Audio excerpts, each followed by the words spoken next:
நான் ஒரு நாள் ராமேஸ்வரம் போயிருந்தேன். அப்போ அப்துல் கலாம் அவர்கள் இறந்துட்ட பிறகு அங்க அவர் அடக்கம் பண்ணப்போ நாங்க பிரதமர் எல்லாம் போனாங்க, கூட நான் போயிருந்தேன். அப்ப போனா நான் அந்த நிகழ்ச்சி முடிச்சதுக்கு பிறகு நான் போனா ஒரு பையன் பார்த்து என்ன சிரிச்சான், ஐயான்னு பார்த்து சிரிச்ச உடனே பார்த்தேன், டேய் தருமபுரியாடான்னு கேட்டேன். ஆமா ஐயா. பார்த்தா மஞ்சள் பல்லு மஞ்சள். என்னடா பண்றேன்னா நீங்க கொத்தனார் வேலை. அப்போ இந்த நீங்க இங்க குடிக்கிற தண்ணியில புளோரோசிஸ் புளோரைடு இருக்கு. அதை குடிச்சா உங்க பல்லு மட்டும் இல்ல, உங்க எலும்பெல்லாம் தேஞ்சு போயிடும், ஆயுள் குறையும், இதெல்லாம் எவ்வளவு பிரச்சனைகள் இருந்தோம். 2 ஆறு இந்த மாவட்டத்தில் போற தண்ணிய உங்களுக்கு கொடுக்கறதுக்கு சுதந்திரம் அடைந்து கிட்டத்தட்ட 70 ஆண்டுகளுக்கு பிறகுதான் இவர்கள் கொடுக்கின்றார்கள் என்றால் இவங்களுக்கு என்னையா நிர்வாகம் தெரியுது?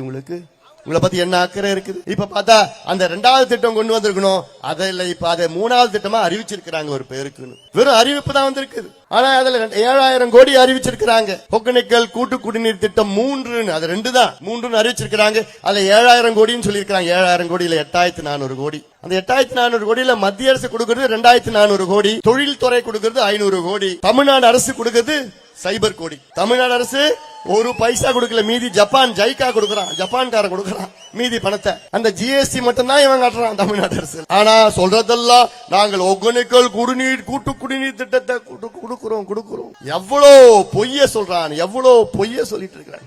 பொய்ய தவிர வேற கிடையாது. ஸ்டாலின் அவர்களே, கடந்த சட்டமன்ற தேர்தலுக்கு முன்பு நீங்கள் என்ன வாக்குறுதி கொடுத்தீர்கள் மக்களுக்கு? நாங்கள் ஆட்சிக்கு வந்தால் 100 நாள் வேலை வாய்ப்பு திட்டத்தை 150 நாட்களாக உயர்த்துவோம் என்று சொன்னாங்களா இல்லையா?